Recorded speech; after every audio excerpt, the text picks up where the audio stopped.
Assalamualaikum Ustaz. Waalaikumsalam warahmatullahi wabarakatuh. Alhamdulillah. Gimana Ustaz keadaan sore ini? Mudah-mudahan keadaan sehat dan Alhamdulillah walafiat.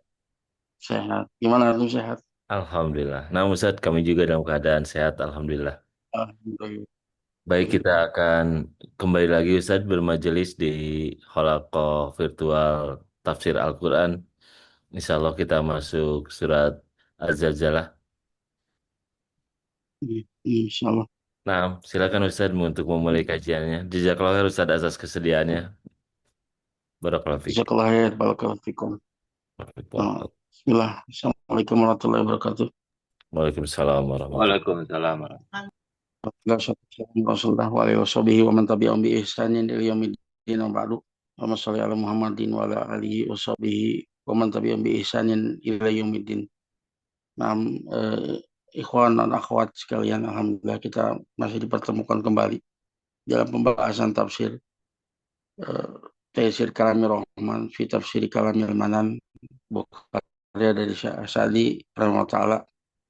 Nah, sekarang kita masuk kepada tafsir surat Al-Zalzalah, atau di sini namanya Idza Zulzilat, ya. Jadi diambil dari ayat pertama dari surat ini.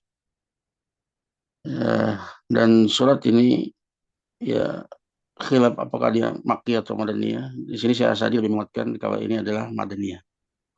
Nah, sebelum dimulai seperti biasa, Anda minta salah seorang partisipan untuk membacanya. Nah, Alhamdulillah. Nah, Ustaz Jazakallah Ustaz. Taib sudah ada yang resen, Kang Rama Ramadan.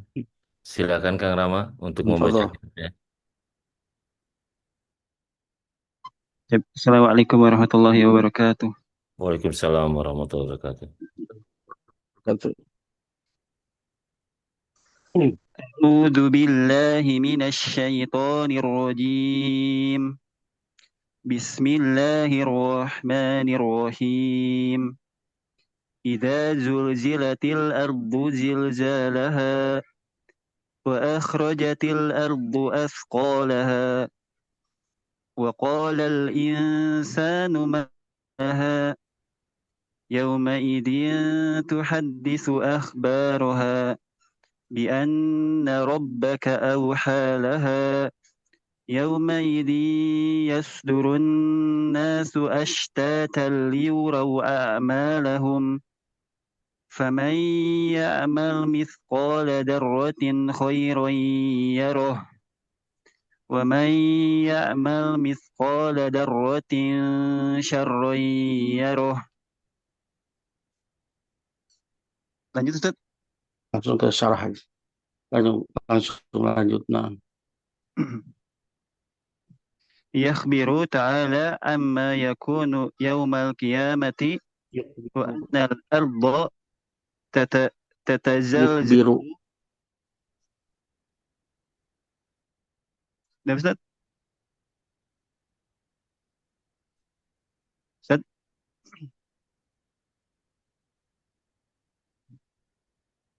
Tazalzalu.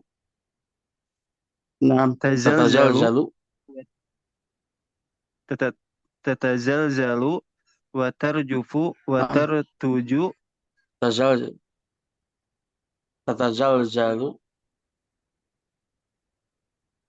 تت- تتزلزل Watartaju, ya. وتر وترجف Nah, وترتج حتى يسقط ما عليها من بناء ومعلم فتندك جبالها وتسوى تلالها وتكون قاعا صفصفا لا عوج فيه ولا أمت وأخرجت الأرض أثقالها أي ما في بطنها من الأموات والكنوز. وقال الإنسان إذا رأى ما أراها من الأمر العظيم مستعظما لذلك ما لها أي شيء أرض لها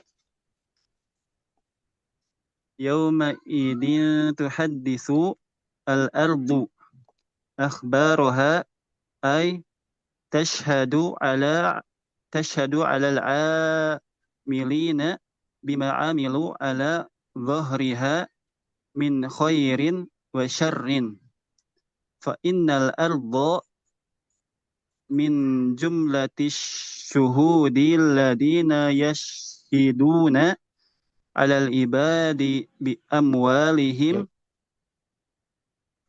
Amalihim. بأعمالهم ذلك بأن ربك أوحى لها أي أمرها أن تخبر بما عمل عليها فلا تعصي لأمره يومئذ يصدر الناس من مو موقف من موقف القيامة حين يقضي الله بينهم أشتاتا أي فرقا متفاوتين ليروا أعمالهم أي ليريهم الله ما عملوا من السيئات والحسنات ويريهم جزاؤه موافر فمن يعمل مثقال ذرة خيرا يره ومن يعمل مثقال ذرة شرا يره وهذا شامل عام للخير والشر كله لأنه إذا رأى مثقال الذرة التي هي أحقر الأشياء وجوزي عليها فيما فوق ذلك من باب أولى وأخرى كما قال تعالى يوم تجد كل نفس ما عملت من خير محضرا وما عملت من سوء تود لو أن بينها وبينه أمدا بعيدا ووجدوا ما عملوا حاضرا وهذا فيه الترغيب في فعل الخير ولو قليلا وترهيب من فعل الشر ولو حقيرا.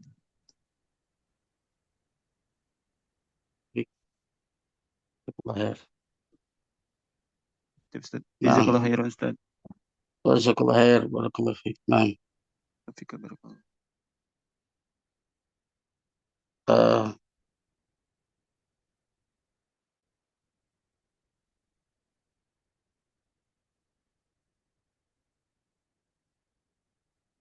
nah, Autul Iman. Bismillahirrahmanirrahim.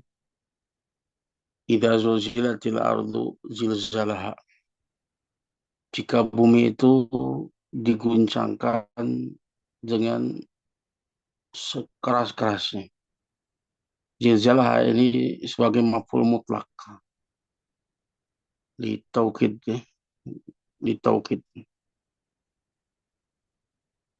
Kemudian diidofatkan kepada hak di sini, pada al-ad, domir dari al-ad menunjukkan ini goncangan yang tidak biasa. Goncangan yang sangat dahsyat. Jika bumi benar-benar digoncangkan dengan goncangan yang sangat dahsyat. Ya. Wa akhrajatil ardu asqalaha. Dan bumi mengeluarkan asqalaha, muatannya. Semua yang ada di perutnya. Ini kembali kepada dua makna. Ya, berupa tambang-tambang apapun yang ada di dalam bumi ya. Semuanya dikeluarkan. Ini pada tiupan yang pertama ketika bumi hancur.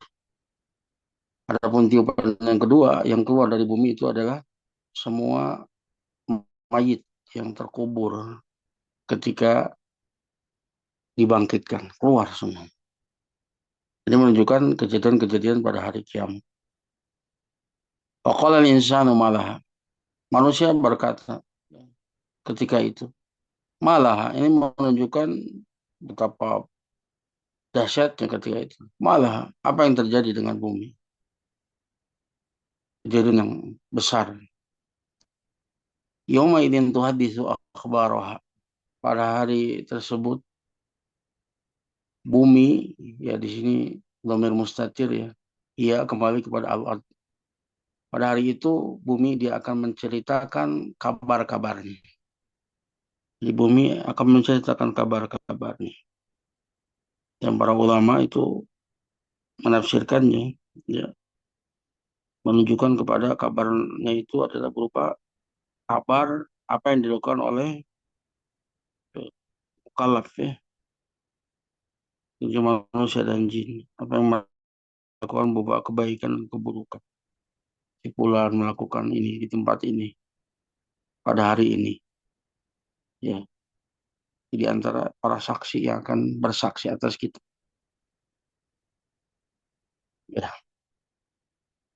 kenapa seperti itu? Bi'anna rabbaka auhalaha. Karena Rabbmu telah mewahyukan kepadanya. Artinya memerintahkan kepadanya untuk menceritakan kabar-kabarnya. Yauma idzi yasdurun nasu ashtatan liyurau a'malahum. Pada hari itu manusia keluar dari kubur mereka ashtatan, yaitu berkelompok-kelompok yang berbeda-beda. Ada kelompok kanan, kelompok kiri, sebagaimana disebutkan dalam surat Al-Qari'ah. Ashabul shimal, ashabul yamin, seterusnya. Ya, mereka akan dibangkitkan bersama dengan kelompok-kelompoknya. Ya, liyurau a'malahum, agar diperlihatkan kepada mereka amal-amal mereka. Fama ya'mal mithqala dzarratin khairan yarah. Maka barang siapa yang melakukan amal kebaikan meskipun seberat darah. Darah itu kembali kepada makna semut atau debu ya. Sebagaimana disebutkan Ibnu Abbas, ketika kita meletakkan tangan di tanah, ketika diangkat, apa yang tersisa di tangan itulah namanya darah. Ya, artinya sesuatu yang sangat remeh sekali. Kalau siapa melakukan kebaikan sebesar darah, sesuatu yang sangat remeh sekali, ya roh, maka dia akan melihat balasannya. Yang remeh saja kita akan melihat balasannya, apalagi yang lebih besar dari itu. Lebih pantas kemudian untuk kita melihat balasan dari semua itu. Wa may ya'mal mithqala dzarratin syarran yarah. Sebaliknya barang siapa yang mengamalkan berbuat keburukan meskipun seberat zarah, sesuatu yang sangat remeh, yarah, maka dia pun akan melihat balasan.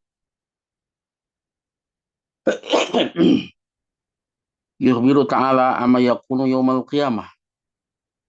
Allah Ta'ala mengabarkan tentang apa yang akan terjadi pada hari kiamat.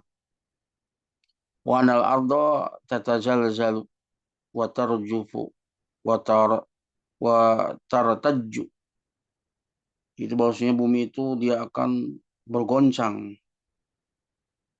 Tarjufu, dia akan bergetar.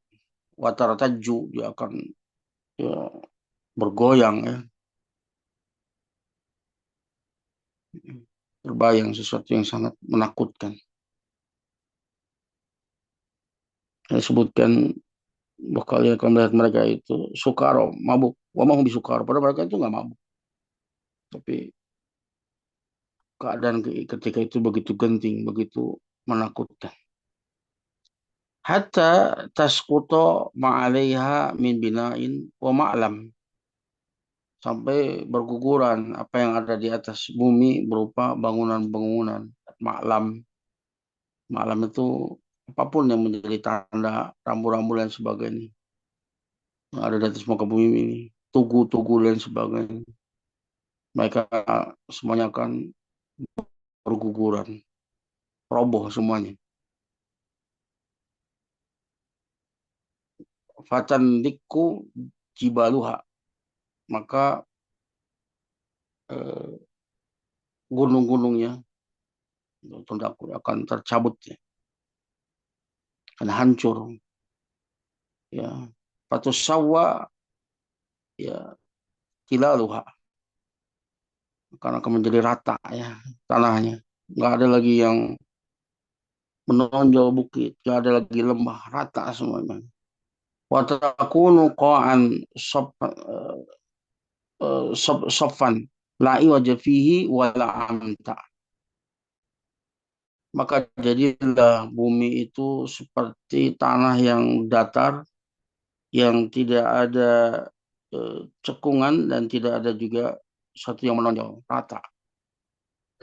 Mahsyar nanti di mahsyar.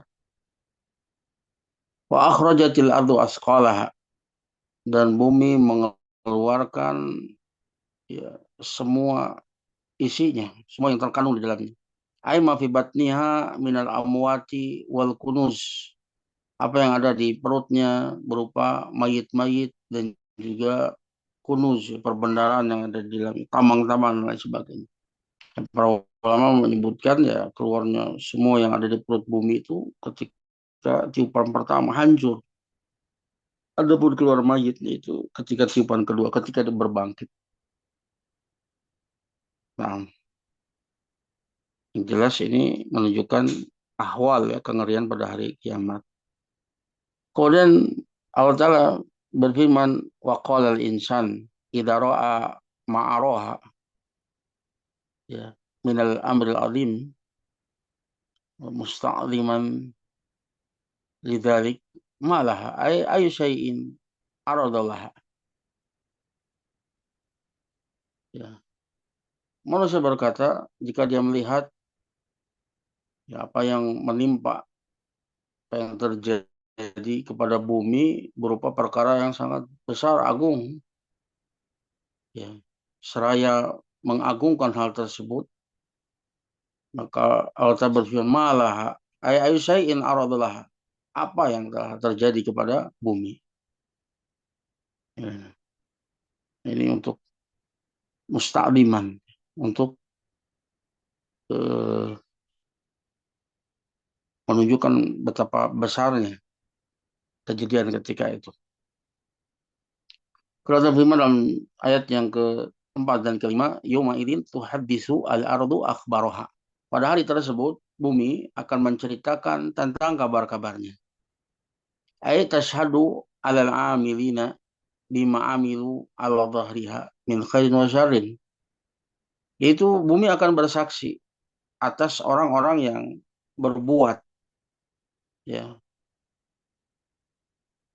terhadap apa yang telah mereka lakukan di atas permukaan bumi, berupa kebaikan dan keburukan.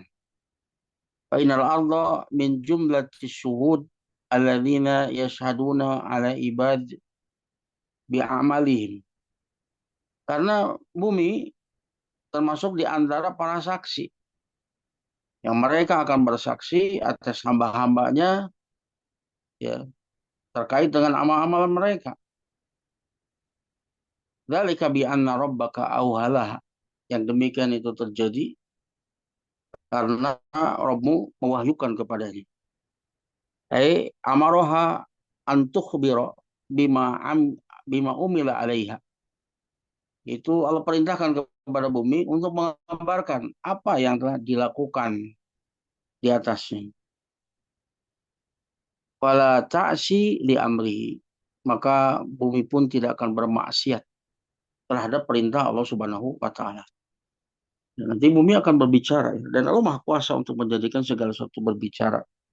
Bahkan kulit kita ya, anggota badan kita, tangan, kaki, nanti akan berbicara. Dan itu mudah bagi Allah Subhanahu wa taala, termasuk bumi. Maka hati-hati. Meskipun kita luput ya dari hukum misalkan, kita selamat dari manusia, nggak ada yang tahu. Tapi ingat, semuanya akan jadi saksi. Anggota tubuh kita, termasuk bumi, dia akan bersaksi. Nggak ada seorang pun yang bisa luput. Nggak ada seorang pun yang bisa mengelak. Ya, maka apa? Ya, hendaknya kita takut ya. Hendaknya kita takut. Lisan ini bisa berdosa, tapi ingat semuanya itu tidak ada yang bisa luput. Dan Allah Maha mengetahui. Ya, padahal tanpa persaksian mereka pun Allah Maha tahu betul dengan detail. Tapi Allah hendak menunjukkan akan kemahaadilannya. Bahwa Allah menghukum hambanya itu memang karena dia pantas, layak untuk mendapatkan hukuman tersebut. Bukanlah ketika kebaikan, hasanah. Ketika berbuat, maka Allah lipat gandakan menjadi 10 kali lipat, 700 kali lipat, lipatan yang tidak terhingga. Tapi kalau kesalahan Allah hanya catat satu saja. Itu pun kalau tidak bertobat. Kalau bertobat sepenuh bumi, ya setinggi langit sekalipun kesalahan, kalau dia tobat Allah ampuni. Ya, maka tatkala seseorang itu memang berhak untuk dihukum, Allah hendak ya menghukum dia di atas bayinah, di atas bukti, dan dia tidak bisa mengelak, dan dia menyaksikan akan keadilan Allah Subhanahu Wa Taala, ya bahwa Allah tidak menzalimi seorang pun dari hambanya. Ya, Allah Maha tahu, tanpa harus ada semua itu Allah Maha mampu. Tapi ini adalah supaya manusia itu melihat akan keadilan Allah Taala. Allah sama sekali tidak dolim kepada hambanya. Ya, sehingga manusia sama sekali tidak bisa mengelak dari apa yang telah mereka lakukan. Nah, kemudian di ayat yang ke-6 atau firman yauma idzin yasdurun nasu, ya pada hari itu manusia keluar ya min mauqifil qiyamah dari tempatnya mauquf ya, tempat berdiri pada hari kiamat yaitu di mahsyar. Inna yaqdillahu bainahum, tatkala Allah Ta'ala memutuskan di antara mereka. Asyratan, mereka keluar berkelompok-kelompok. Ay firaqan mutafawitin, kelompok-kelompok yang berbeda-beda. Ada ashabul yamin, ashabul shimal, dan seterusnya. Ya, dan satu hadis yang menggembirakan kita, dan ini juga yang menggembirakan Anas bin Malik yang menceritakan ketika Rasulullah SAW, ya, Anas bin Malik sadar betul, dia mencintai Rasulullah SAW, mencintai Abu Bakar dan Umar, kan tapi amal mereka tidak akan pernah bisa menyamai mereka. Ya, Rasulullah bersabda, almaru yuhsyaru ma'aman ahab. Yuhsyarul mar'u ma'aman ahab. Seorang itu akan dikumpulkan bersama dengan orang yang dia cintai. Mustahil bagi kita untuk kemudian bisa menyamai Rasul dan para sahabatnya. Begitu juga Anas bin Malik ketika mendengar hadis ini, hadis yang sangat membahagiakan. Ini modal kita untuk bisa dikumpulkan bersama mereka, itu mencintai mereka, membela mereka. Ya, ini kabar yang sangat menggembirakan. Ya, ya. Kemudian terjemahan liurau a'malahum, agar supaya diperlihatkan kepada mereka amal-amal mereka.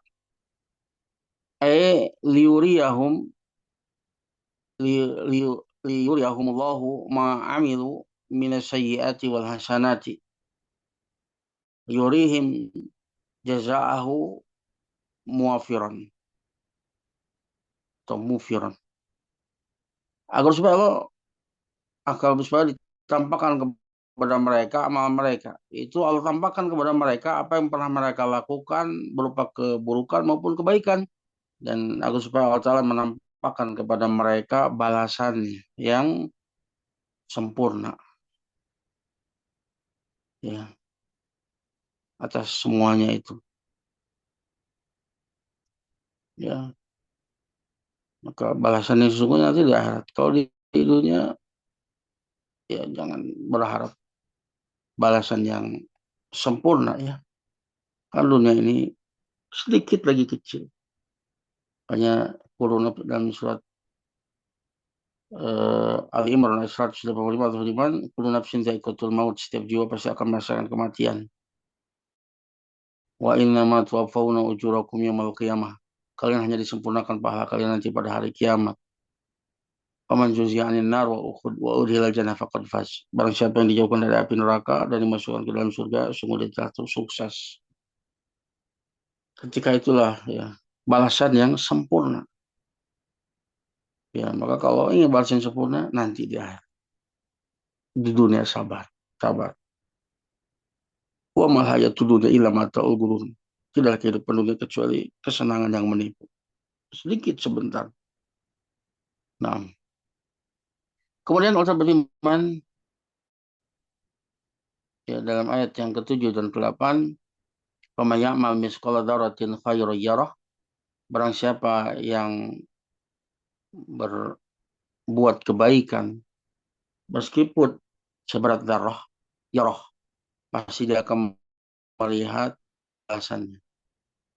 Sebaliknya, wa may ya'mal mithqala dzarratin syarran yarah. Dan barang siapa yang berbuat keburukan meskipun seberat darah, maka dia pun pasti akan melihat akibatnya. Hal syamilun amun lil khairi wa syarr kullihi.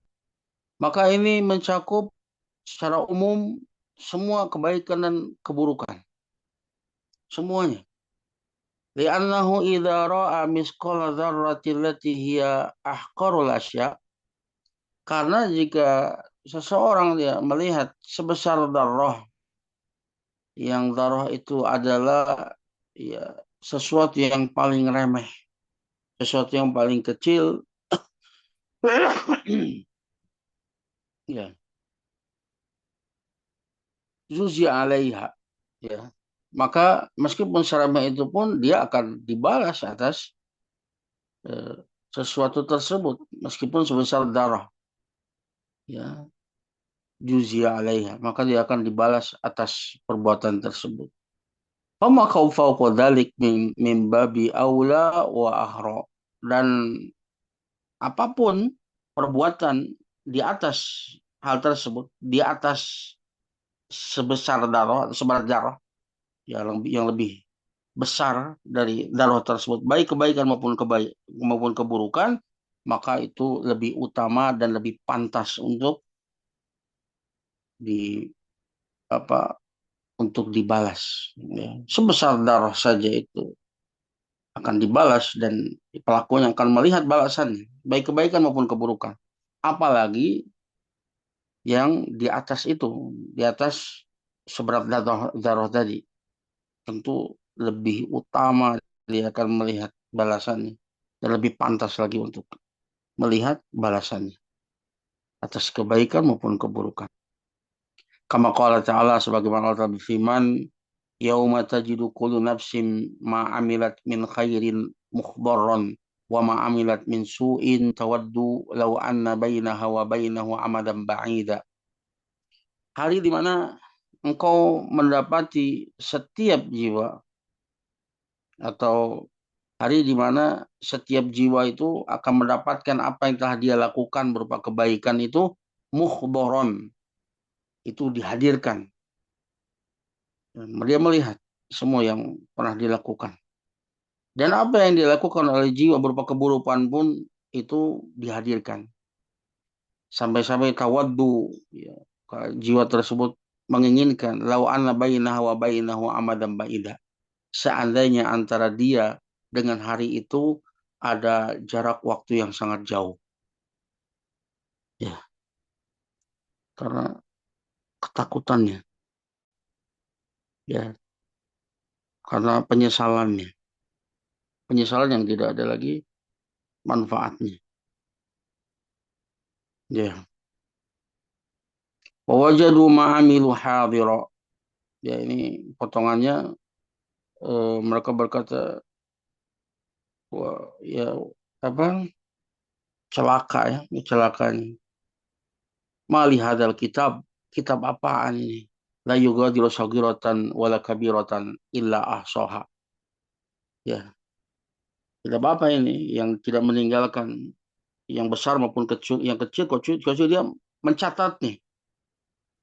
Ya, ada di situ. Wajadu ma'amilu hadir dan dia mendapati apa yang pernah mereka lakukan itu hadir, ada di catatan tersebut. Nggak ada yang luput. Apa yang diucapkan, apa yang dikatakan. Ma yalfidhu min qawlin illa ladaihi raqibun atid.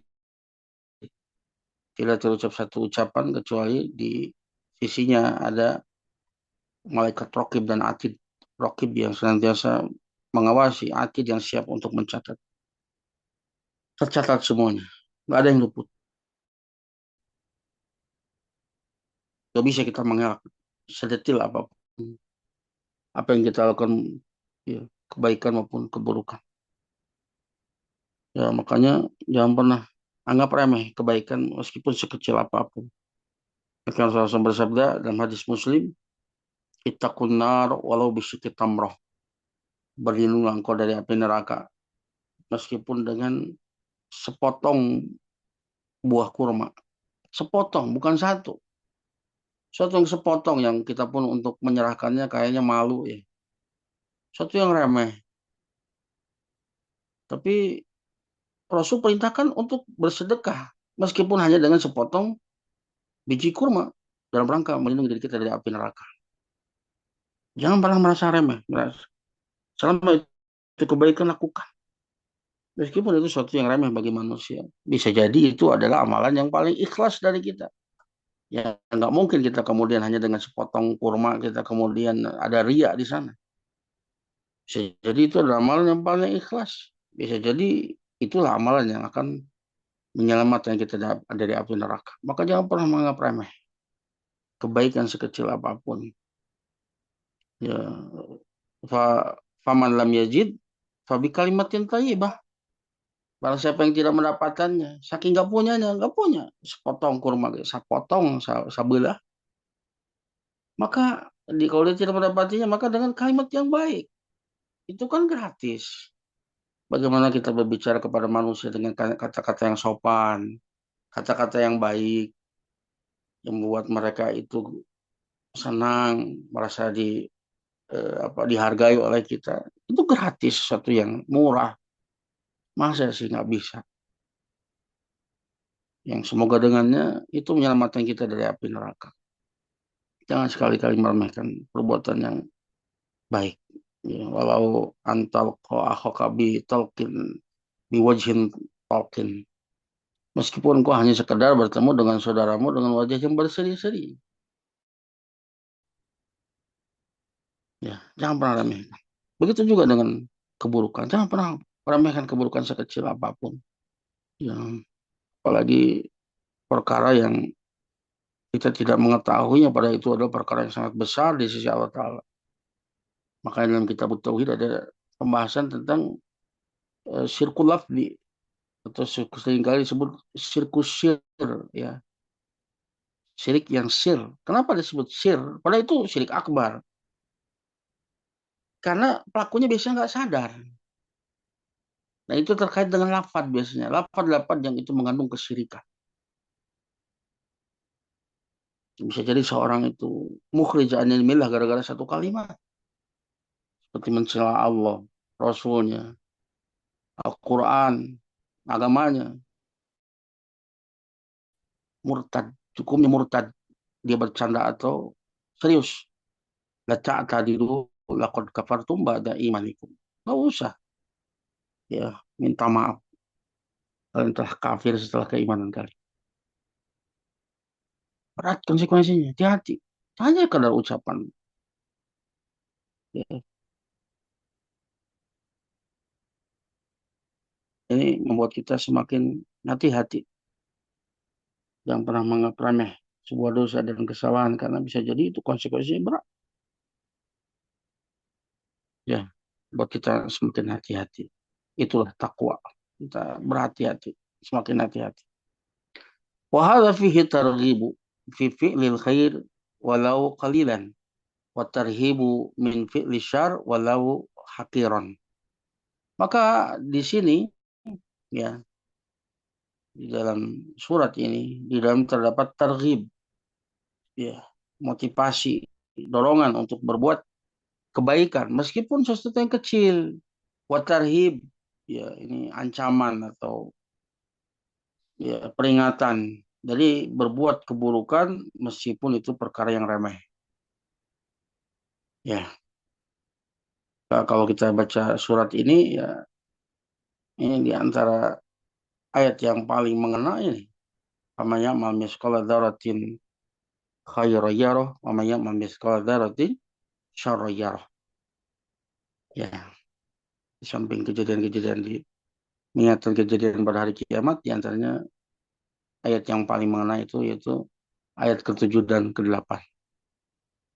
Ya, tatkala kita lalai, tatkala kita eh, merasa keras hati ya, bacakannya surat ini dalam sholat kita sambil kita mentadaburi.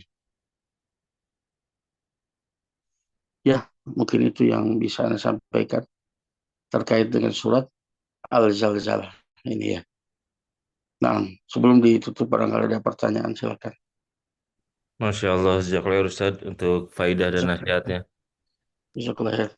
Nah, Ustaz, ini ada pertanyaan. Eh, Jika sebuah dosa itu saking banyaknya ya, hingga kita sangat susah untuk apa ya, bukan mentobati, maksudnya menyampaikan satu persatu dalam muhasabah gitu, Ustaz. Nah, bagaimana pertobatan yang bisa mencukupi dari seluruh dosa? Demikian, Ustaz. Nah, tobat dari seluruh dosa.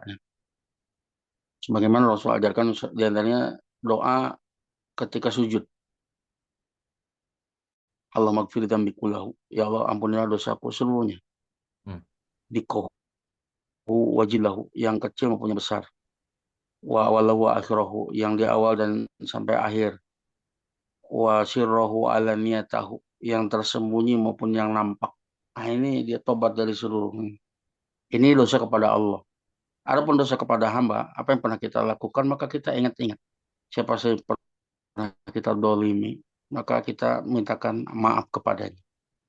Hmm. Karena ya kalau kepada makhluk itu kita harus mengembalikan hak dia. Kalau berupa kehormatan atau kita pernah menyakitinya, maka kita minta pemaafan agar supaya dia tidak menuntut kita nanti pada hari kiamat. Sehingga kita tidak menjadi orang yang bangkrut, ya, orang yang membawa pahala sedekah, pahala sholat, pahala saum, tapi kemudian datang orang-orang menuntut kepada kita karena kita pernah mencelanya, pernah memukulnya dan sebagainya. Diambillah kebaikan kita oleh mereka. Jika kebaikan kita telah habis, sementara yang menuntut masih banyak, maka keburukan mereka ditimpakan kepada kita. Kemudian kita pun diseret ke dalam api neraka. Waliyadzubillah. Hmm. Makanya berat hati-hati dengan anak Adam. Dan kalau mereka tidak memaafkan kita di sini, nggak ada jaminan mereka akan memaafkan. Karena masing-masing di sana mereka ingin selamat. Ya, meskipun itu pada saudara kita sendiri, ya, atau mungkin orang tua kita sendiri. Ketika kedoliman itu jangan dianggap remeh. Kalau dosa kepada Allah Ta'ala, karena sungguhnya Allah Maha Pengampun. Minta maaf kepada Allah Ta'ala lebih mudah. Ya, bukan berarti kedudukan anak Adam lebih tinggi daripada Allah Ta'ala, bukan. Tapi dari sisi bahwa Allah Ta'ala Maha Pengampun. Ya, maka ketika kita menyesal melakukan perbuatan tersebut, kemudian kita meninggalkan perbuatan tersebut dan berazam untuk tidak mengulangi lagi, sudah terpenuhi syarat taubat kepada Allah Subhanahu wa taala. Allah akan ampuni. Tapi kepada anak Adam sulit. Maka hati-hati dengan anak Adam. Ya. Maka kalau dia sudah menempuh semua itu, ya, dia tobat dari semua perbuatannya yang telah lalu. Kemudian dia sekarang mengisi ya, hari-harian dengan kebaikan-kebaikan. Al-hasanat yudhibna sayiat. Kebaikan-kebaikan itu menghilangkan keburukan-keburukan. Ya, dan dia terus berupaya untuk istiqomah. Ya, semoga Allah Ta'ala meridhoi kita ketika kita pulang, Allah ampuni kita. Masya Allah. Ya, nah, Nah, Ustaz, Masya Allah. nah, Jadi di antara doanya adalah doa sujud itu ya. ya dan Allahumma qfirli bis- dzanbi kullah.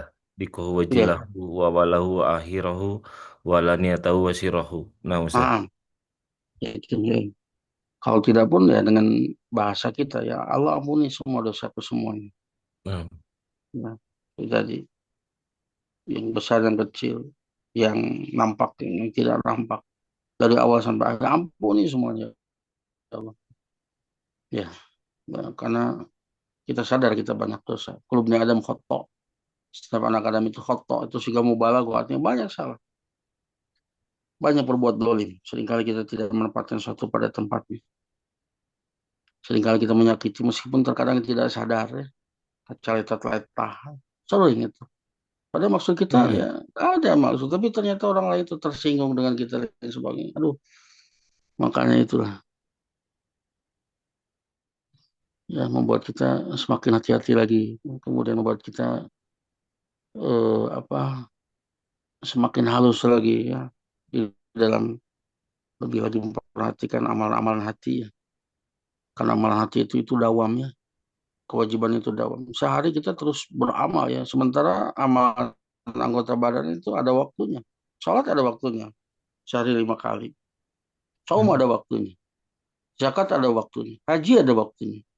Tapi amalan hati itu terus dawam. Terus dawam. Makanya sangat agung sekali amalan hati. Ya, di antara amalan hati yang agung itu yang akan menghantarkan seseorang itu kepada surga di antaranya dia bersih hatinya terhadap kaum muslimin. Hmm. Gak ada dendam, gak ada gis, gak ada keinginan untuk berbuat buruk kepada kaum muslimin. Sebagaimana kisahnya apa yang disebutkan oleh siapa Anas bin Malik ya tentang Abdullah bin Amr al-As yang ketika Nabi SAW berkata yang taliku alaikum min ahli jannah akan muncul di hadapan kalian seorang penghuni eh, seorang calon penghuni surga. Datang pemuda Ansor kan dengan jenggot yang mengucurkan air dari sisa wudhunya dan menenteng sandal. Hari hari berikutnya Rasul mengatakan seperti itu, muncul lagi orang itu sampai 3 kali, sampai Abdullah bin Amr al-As itu penasaran, makanya dia dengan beberapa alasan minta diizinkan untuk menginap di rumahnya. Ketika menginap di rumahnya nggak ada amalan yang spesial dari dia, nggak sholat malam, paling ketika eh, apa ya taruh apa ketika dia menurut melilir lilir dia berzikir kemudian Hmm. bangun eh, sholat subuh nggak ada yang spesial sampai-sampai kata eh, Abdullah bin Amr al-As sampai hampir saja aku meremehkan amalannya sampai ketika mau pulang dia Abdullah bin Amr al-As mengakui bahwa sebetulnya dia nginep di situ tujuannya adalah untuk melihat amalan spesial apa yang kau lakukan sehingga Rasul mengabarkan tentang dirimu bahwa engkau ada termasuk penghuni surga. Sampai kepada derajat itu. Aku ingin tahu amalan spesialnya apa agar supaya aku bisa mengikutinya. Tapi nggak ada yang spesial ternyata. Ya, kata dia nggak ada yang aku lakukan kecuali apa yang kau lihat. Tawadunya para sahabat luar biasa. Nggak bilang ya sebetulnya ya aku nggak mau memperlihatkan kepadamu. Enggak. Nah, Jangan sakit itu betul. kemana. Biasa. Cuma ketika mau pergi kata dia ya hanya saja ya aku tidak memiliki eh, gis ya di dalam hatiku kepada orang muslimin dan aku tidak memiliki hasad kepada seorang pun atas apa yang Allah berikan kepadanya. Amalan hati ya, ya berapa banyak orang yang amalan jasmaninya banyak gitu, tapi belum tentu dia itu dikabarkan dengan surga. Ini orang ini biasa-biasa aja amalan badannya, tapi amalan hatinya luar biasa. Maka ketika mendengar itu apa kata Abdullah bin Amr al-As? Itulah yang kami tidak mampu. Ada Hmm. tadi lanutik itu yang kami tidak mampu. Amalan hati. Kan di ayat yang disebutkan di antara amalnya apa? Sebelum tidur dia memaafkan siapapun yang mendoliminya. Siapa yang mendolimi dia maafkan. Sehingga dia nggak ada dendam, nggak ada gis, nggak ada dendam. Antara mana gis di sana itu maknanya adalah intawa eh, ilal hikad, menyimpan dendam. Dia nggak menyimpan dendam kepada seorang pun. Dan dia memaafkan semua yang mendoliminya. Ini keren ini. Lihat bagaimana Syekhul Islam Ibnu Taimiyah. Dia ketika di penjara, kemudian dia diperintahkan untuk memimpin pasukan melawan Tartar. Dan dia pergi ya berperang melawan Tartar dan menang. Yang terjadi apa? Harusnya kan dia dapat reward dari pemerintah. Apa yang terjadi? Dimasukkan lagi ke penjara. Murid-muridnya protes. Muridnya protes gimana ini? Udah berjasa malah dimasukin lagi ke penjara. Apa jawaban dia? Aku berperang melawan Tartar itu urusanku dengan Allah Ta'ala. Sementara mereka memenjarakan aku itu urusan mereka dengan Allah Ta'ala. Sudah beres. Nikmat hidup seperti itu. Masya Allah. Nikmat sekali dia nggak memikirkan apa perbuatan orang kepada dirinya yang dia pikirkan antara dia dengan Allah Ta'ala. Nah ini nikmat. Lanut imu inamanut imukun liwajillah la nuridu minkum jaza wal syukura. Sesungguhnya aku memberi makan kepada kalian itu hanyalah untuk mengharapkan wajah Allah Ta'ala. Aku tidak mengharapkan balasan maupun ucapan terima kasih dari kalian. Hmm. Ya, orang tersebut eh, membalas atau tidak membalas apalagi tidak mengucapkan terima kasih atau membuat dolim itu urusan dia dengan Allah Ta'ala. Ini nikmat. Sehingga kita sibuk itu hanya dengan bagaimana kita dengan Allah Ta'ala. Tidak sibuk bagaimana orang kepada kita. Orang seperti ini orang yang paling capek. Maka kata ulama disebutkan, jika engkau keluar rumah, maka tanggalkan hak dirimu. Itu egoisme ya. Egoisme kan mikirin cuma diri sendiri ya. Hmm. Hak dirimu itu kamu taruh di belakang punggungmu. Ya. Sehingga antum tidak memikirkan bagaimana orang kepada kita. Apakah dia menghargai kita, menghormati kita, atau lain sebagainya. Apakah tatkala kita bersalaman, oh, misalkan ya apa kepada yang lain begitu disambut dan sebagainya ketika kita datang ya nggak ada yang nyambut dan sebagainya itu nggak usah dipikirin. Ya. Sehingga kita tidak sibuk dengan memikirkan bagaimana manusia kepada kita itu capek. Hmm. Itu yang membuat hati kita menjadi capek. Sudah itu urusan mereka. Yang penting urusan kita berbuat baik kepada mereka itu urusan kita dengan Allah Ta'ala. Mereka berbuat apapun terhadap kita itu urusan mereka dengan Allah Subhanahu Wa Ta'ala. Nikmat, nikmat.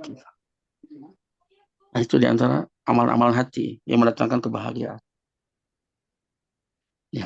Dan ini pelajaran dari tadi ya, laki-laki tadi, orang Ansor tadi, ini menunjukkan di antara para ulama sering menukil hadis ini berbicara tentang keutamaan amalan hati dibanding anggota badan.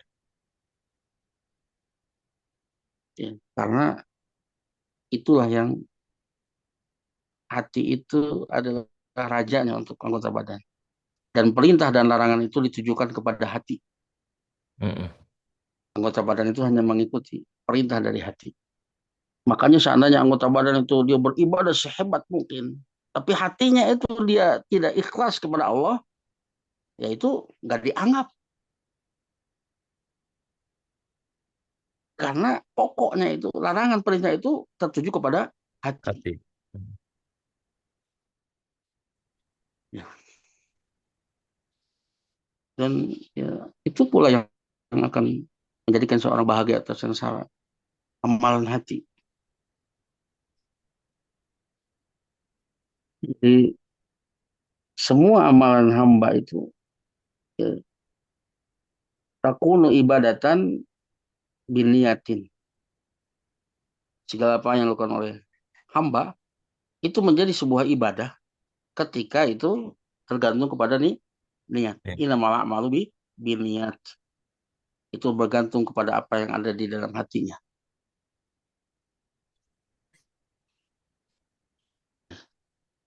Enggak segala sesuatu itu. Kalau orang itu berbuat tapi tidak dengan hatinya, ya itu ibaratnya ya tadi. Hanya jasad mayit saja tanpa roh. Tanpa roh. Bisa jadi badannya capek, tapi tidak dianggap sebagai kebaikan di sisi Allah Subhanahu wa Ta'ala. Karena apa yang ada di dalam hati. Bukankah perbedaan antara orang mukmin dengan orang munafik itu dengan sesuatu yang ada di dalam hatinya? Berarti. Kalau dohirnya sama, sama. Sama-sama berjuang, sama-sama duduk di majelis Rasul, sama-sama sholat, sama tapi yang membedakannya apa yang ada di dalam hati mereka. Makanya amalan hati yang paling agung al-iman, yang paling agung, paling top nih, al-iman. Ya, Masya Allah. ya, Nah, Ustaz, betul ya. Nah, Masya Allah. Jazakallah khair, Ustaz, untuk faedahnya. jazakallah. Terusus soal tadi amalan hati barusan itu. Nah, ini di depan Ya, kita sudah ada 3 pertanyaan, Ustaz. nah, Bismillah. Assalamualaikum. Semoga Allah merahmati Ustadz beserta keluarga juga seluruh kaum muslimin. Amin. Afwan izin bertanya, jika seseorang telah melakukan taubat terhadap suatu maksiat, tapi ternyata terulang kembali, apakah itu tanda tidak diterimanya taubat dia? Dan kemudian, apa tanda bahwa taubat seorang hamba itu diterima? Jazakallahu khair, barakallahu fiik. kita berkom. Nah, ya, pertemuan kemarin sudah kita bahas ya, di antaranya itulah seringkali kita terjatuh pada lubang yang sama. Kan tapi kalau kita sudah bertobat, terpenuhi syarat-syarat tobat tadi, menyesal, kemudian meninggalkan perbuatan tersebut, berazam untuk tidak mengulangnya lagi. Kemudian kalau terkait dengan hamba, maka kembalikan haknya. Kalau itu kehormatan atau itu harta, kembalikan. Kalau itu sudah terpenuhi, insya Allah tobatnya itu diterima. Kalau terjatuh lagi, maka tinggal perbaharui lagi tobatnya. Maka ketika seorang terjatuh lagi dalam dosa, itu bisa dua kemungkinan. Bisa jadi memang tobat yang pertama itu tidak diterima. Karena kaidahnya mijazail sayyati as-sayyatu ada balasan keburukan adalah keburukan setelahnya. Artinya itu tanda kalau tidak diterima. Tapi kalau diterima, maka dia akan Allah berikan kemudahan-kemudahan untuk melakukan kebaikan. Mijazail hasanati al-hasanatu ba'daha. Di antara balasan kebaikan adalah Allah berikan taufik untuk melakukan kebaikan berikutnya. Di antara terhindar dari dosa. Ya bisa jadi. Maka bagaimana? Perbaharui lagi tobat. Tingkatkan lagi ilmunya, ya, terutama ilmu yang mendatangkan rasa takut kepada Allah Ta'ala, ya, dengan mempelajari tentang nama dan sifatnya, kemudian mempelajari bagaimana siksaan Allah Ta'ala di dunia dan di akhirat yang begitu pedih, ya, sangat-sangat menyakitkan, ya, kemudian dia banyak berdoa agar supaya Allah Ta'ala terus memberikan bimbingan kepada dia dan memberikan keistiqomahan kepadanya. Di antara doa yang bagus sekali dan ini yang sering dibaca Rasulullah SAW, ya muqallibal qulub sabit qalbi ala dinik. Wahai yang membolak-balikkan hati, teguhkan hatiku di atas agamamu. Rasulullah SAW yang paling sempurna hidayahnya saja berdoa seperti itu, apalagi kita, karena hidayah itu di tangan Allah Subhanahu wa taala. Ya, Rasul sendiri bisa memberikan hidayahnya sekedar hidayah irsyad wa dalalah, petunjuk saja, bimbingan, dalil-dalil, ini jalan kebenaran, jalan keburukan, ini jalan keselamatan, ini jalan kebinasaan, hanya sekadar itu saja. Tetapi orang itu kemudian untuk menerima, melihat itu sebagai benar atau tidak, mau menerimanya meskipun bertentangan dengan hawa nafsunya, apalagi bisa beramal, apalagi untuk bisa istiqomah, itulah hidayah taufik yang Rasul tidak memilikinya.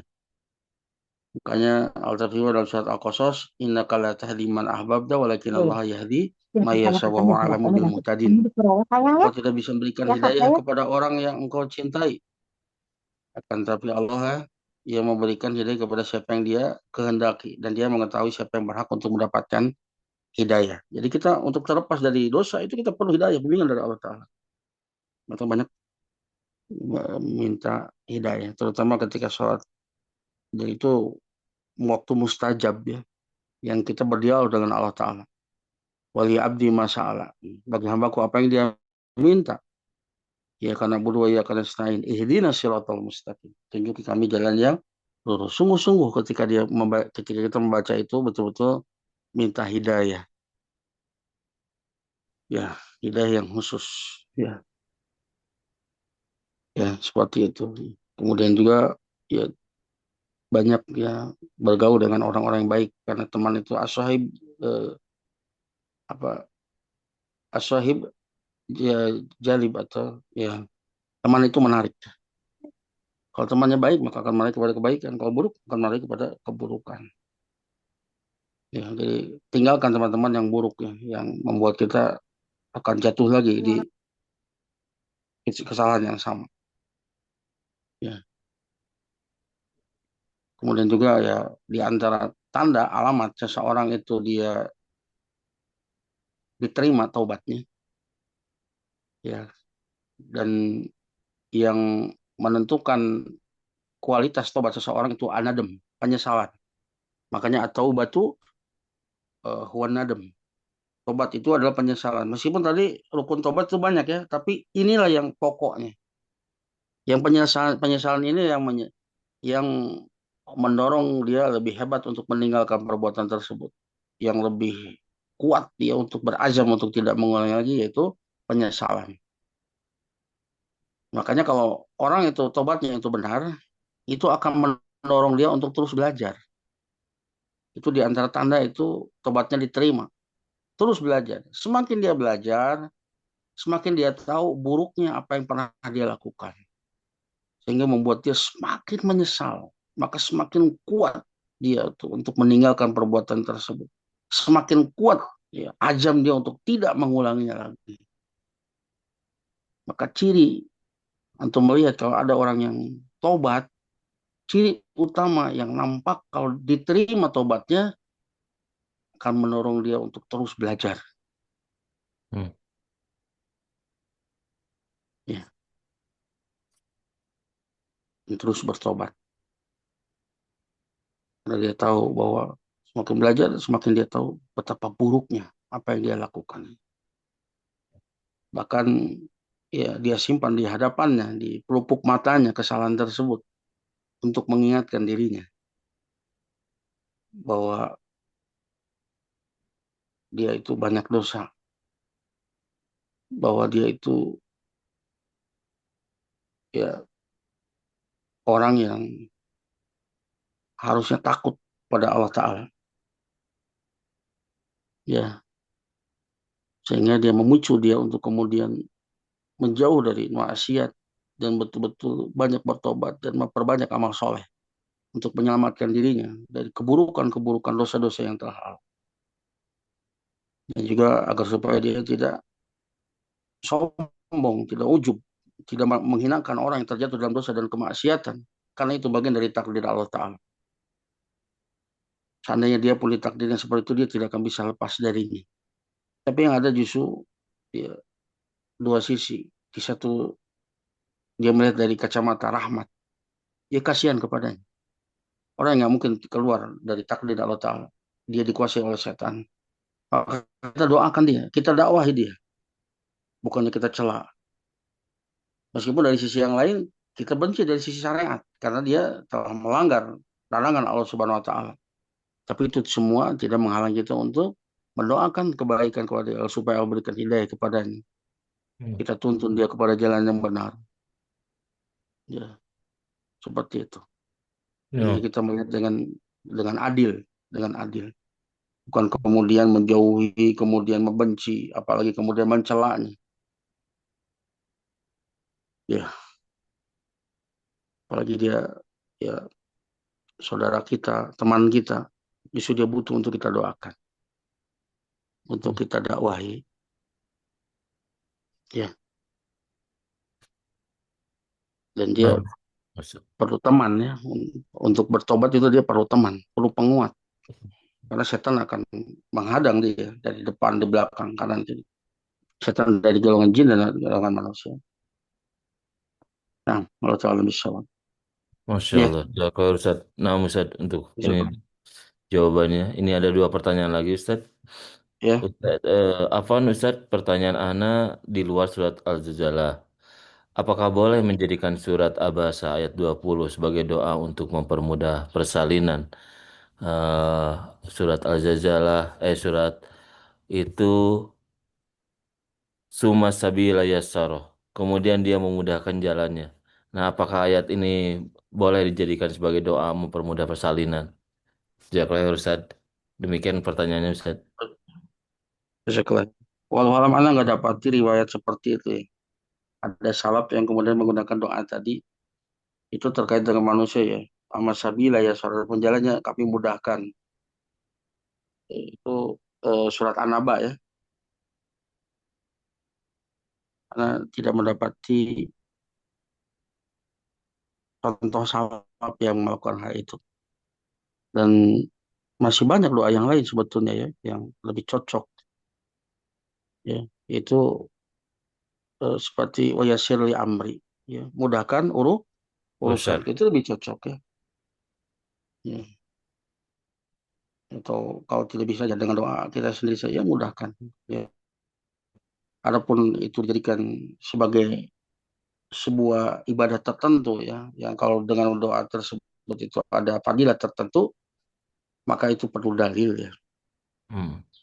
Dan anak tidak mendapati dalil untuk hal tersebut ya. Lebih baik ya ditinggalkan sampai betul-betul kita mengetahui ada salaf yang melakukannya. Itu lebih tenang. Oh, jangan bisa, Bang. Hmm. Nah, Ya, ada lagi? ada lagi terakhir Ustaz ini. Barakallahu fiik Ya, Ustaz, izin bertanya, bagaimana kita bisa mengetahui ya. tanda-tanda suatu amal yang kita kerjakan dicintai atau dibenci Allah? Mungkin seperti amalan yang sekecil prasangka kita dalam hati atau pandangan mata. Ini. Kalau mengetahui apakah itu diridhoi atau tidak, maka itu adalah definisi ibadah. Maka Syaikhul Islam Ibnu Taimiyah mengatakan ketika mendefinisikan ibadah, ibadah adalah ismun jami likulli ma yuhibbullah wa yardah minal aqwal wal af'al adh-dhahirah wal batinah. Ibadah itu adalah sebuah nama yang mencakup perkara-perkara yang Allah cintai dan Allah ridhoi. Ya, baik itu ucapan maupun perbuatan yang zahir maupun yang batin. Makanya disyaratkan untuk mengetahui perkara tersebut itu ibadah harus ada dalil. Dari mana kita mengetahui perkara tersebut dicintai dan diridhoi Allah Ta'ala? Dalil. Ya Hmm. ketika Allah Ta'ala memerintahkan, ketika Allah Ta'ala memuji pelakunya, ketika Allah Ta'ala mengiming-imingi dengan balasan, ya maka itu adalah perkara yang Allah cintai dan Allah ridhoi. Itu sudah jelas ya. Apa yang Allah syariatkan, ya maka itu perkara yang Allah cintai dan apa yang Allah larang itu perkara yang Allah benci. Ya, itu suatu yang diketahui baik dalil syar'i maupun dalil akli ya. Ya. Apapun menunjukkan yang mana perkara yang baik, mana perkara yang buruk. Tapi terkait ibadah nggak boleh hanya dengan akal, tapi harus ada dalil. Betul. Mana dalil yang menunjukkan Allah Ta'ala mencintai dan meridhoi perbuatan tersebut. Harus ada perintahnya. Itu menunjukkan yang mungkin Allah memerintahkan kecuali perkara tersebut Allah cintai dan Allah ridhoi. Atau Allah puji pelakunya. Atau Allah iming-imingi ya, apa pelakunya dengan pahala. Atau Allah puji perbuatan tersebut. Ya itu di antara tanda kalau itu perkara yang Allah cintai dan Allah ridhoi. Mungkin pertanyaannya mungkin apakah tanda kalau amalan tersebut diterima atau tidak. Ya tadi, gak ada seorang pun yang bisa memastikan kalau amalannya itu diterima. Hmm. Yang ada hanya tanda-tanda saja. Tadi seperti tadi, itu tanda-tanda saja. Tapi nggak ada seorang pun yang memastikan kalau itu diterima di sisi Allah. Nggak ada. Makanya kalau seandainya ada orang yang mengetahui ada satu amalannya saja yang diterima di sisi Allah Ta'ala, maka yang dia minta adalah kematian. Hmm. Karena Allah Ta'ala berfirman, Innama yataqabbalallahu minal muttaqin. Allah hanyalah menerima dari orang bertakwa. Dan surga itu uiddat lil muttaqin. Surga itu disiapkan hanya untuk orang yang bertakwa. Maka kalau dia tahu ada amalannya itu yang diterima, itu menunjukkan bahwa status dia itu di sisi Allah adalah orang yang bertakwa. Hmm. Dan surga itu disediakan untuk orang yang bertakwa. Maka kalau dia tahu ada amalannya yang diterima di sisi Allah Ta'ala, nggak ada yang diharapkan kecuali kematian. Sudah, itu tujuan kita kan. Hmm. Sanalah kita menuju untuk masuk ke dalam surga. Kalau sudah tercapai menjadi orang bertakwa, sudah kita mati saja. Cuma masalahnya nggak ada yang bisa memastikan. Ada amalan yang diterima di sisi Allah Ta'ala. Makanya nggak ada seorang pun yang kemudian meminta kematian. Hmm. Sampai para salaf itu 6 bulan mereka berdoa agar supaya ibadah di bulan Ramadan itu diterima. Pada itu bulan penuh berkah. Allah sampai bukakan surga. Allah tutup neraka. Bulan yang mustajab. Tapi gak ada seorang pun yang kemudian mereka itu memastikan kalau amalan di bulan Ramadan itu diterima. Makanya mereka berdoa 6 bulan lamanya. Bahkan itu bukan batasan. Mungkin sepanjang tahun dia berdoa agar supaya diterima. Hmm. Ini agar supaya kita tidak tertipu dengan amalan kita. Rasanya udah banyak kebaikan ini. Jangan tertipu. Hmm. Bukankah 3 orang yang pertama kali diadili, mereka ada orang yang tertipu dengan keikhlasan. Dan ini banyak dinukil oleh para ulama ketika berbicara tentang keikhlasan. Betapa sulitnya ikhlas.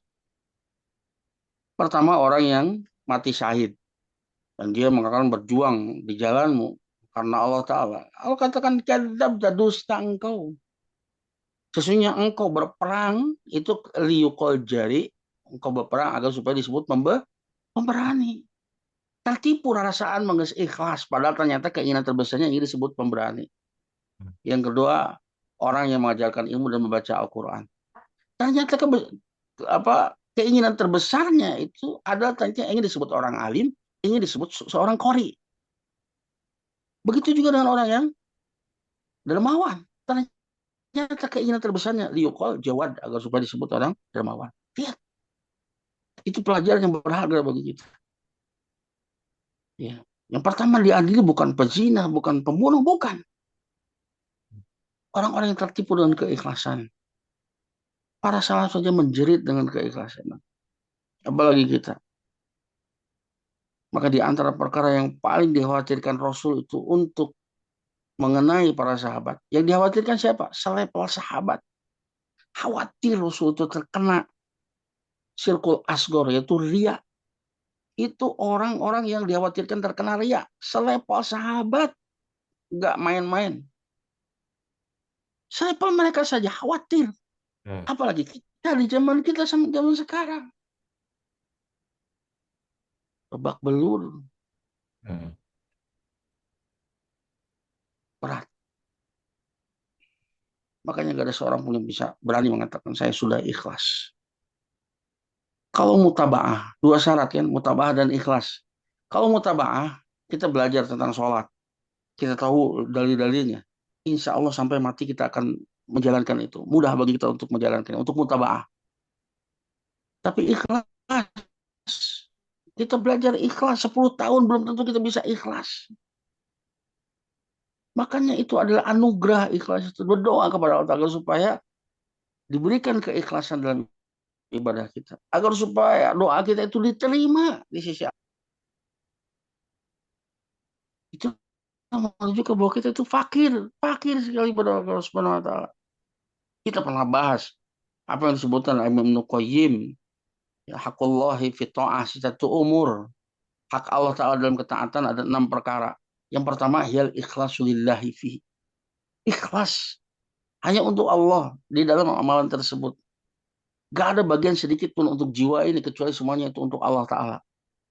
Dan jiwa itu sulit untuk menghadapi itu sulit. Dia nggak dapat apa-apa. Dan yang paling dicintai oleh jiwa adalah pujian, sanjungan, kedudukan di hati manusia. Dan orang untuk pujian itu dia berani mengorbankan harta, ya, tenaga, bahkan jiwa. Ya. Pujian lawan pujian mawat yang dipoto, selfie, dijungkel, asup ke jurang.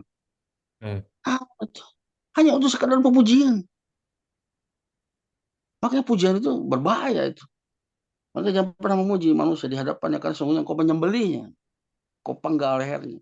Kata Umar bin Khattab, al-madhu zabhun. Pujian itu sembelihan. Bisa membunuhnya dengan masukkan ujub ke dalam hati. Ini kembali lagi kepada ikhlasnya. Ini perkara yang para salaf menjerit tentang. Karena hati itu ya taqallab, berbolak-balik. Wa yahulu bainal mar'i wa qalbih. Allah menghalangi antara seseorang dengan hatinya. Sesuatu yang sulit untuk kita kendalikan. Berbolak-balik dia. Maka yang bisa kita upayakan adalah ketika muncul ria kita lawan, tidak dibiarkan kita lawan, hanya seperti itu saja. Apa kita meyakini bahwa kita pasti ikhlas? Nggak ada seorang pun yang berani mengatakan.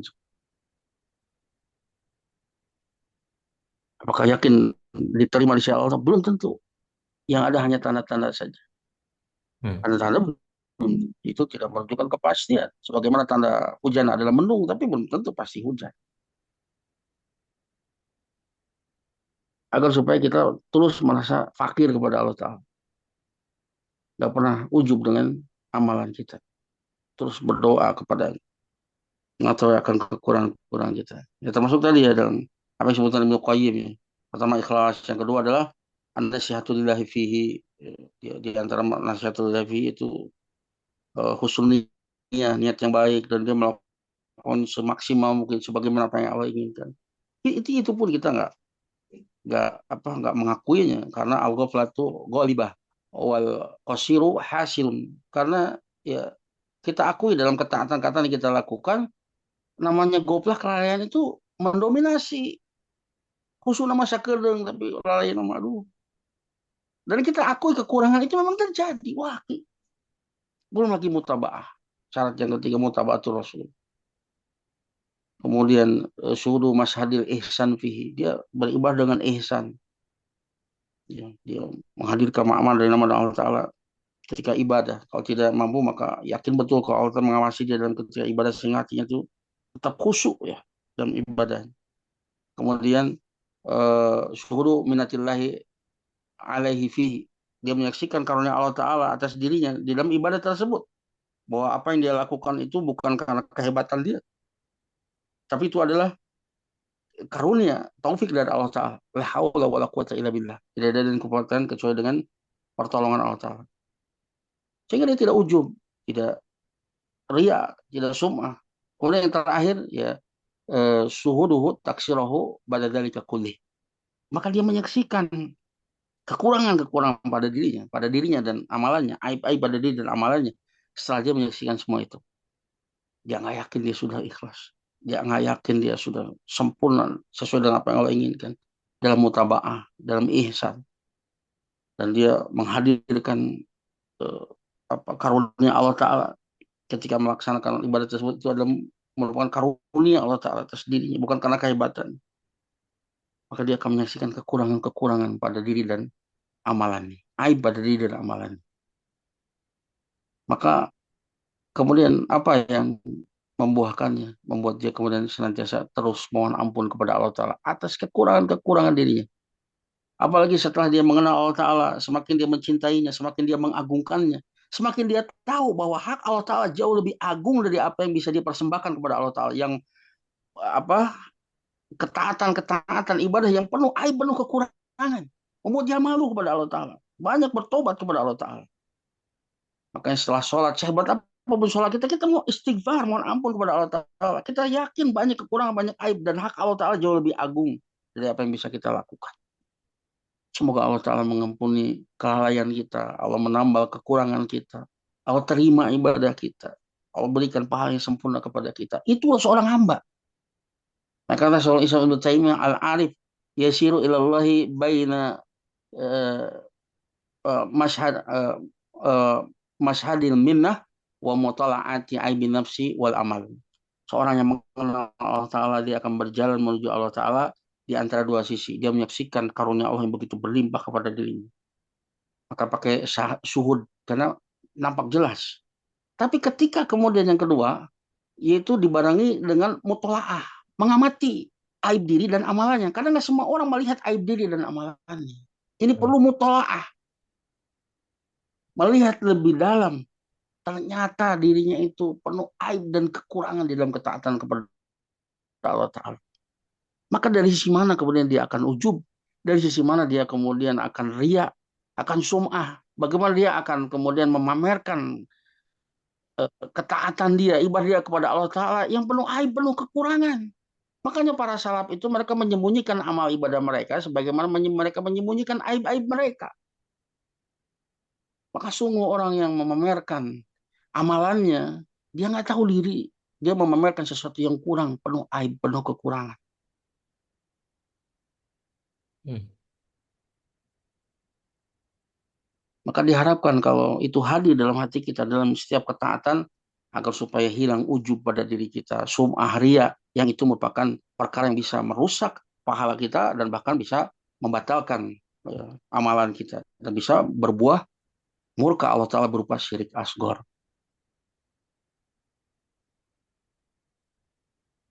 Hmm.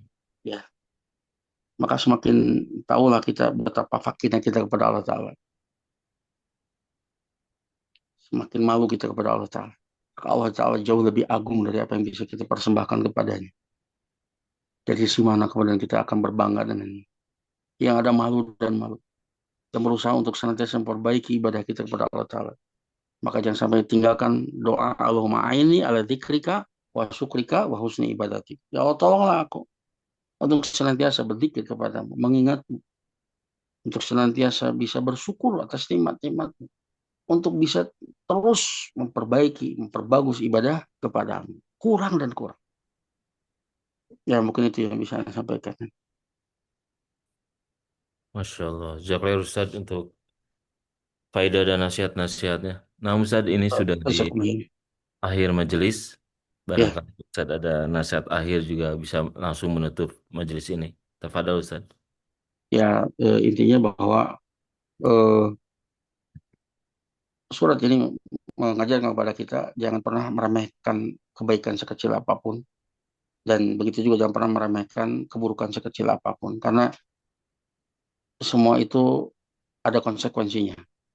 Maka ini membuat kita semakin hati-hati lagi di dalam melangkah, di dalam berucap dan berbuat dan eh, juga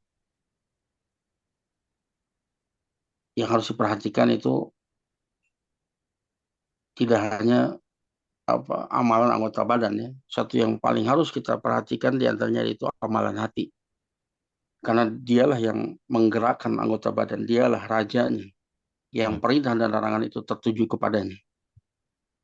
Ya, maka antum akan dapati ketika hati itu hadir di dalam setiap amalan, itulah ruhnya dari ibadah tersebut.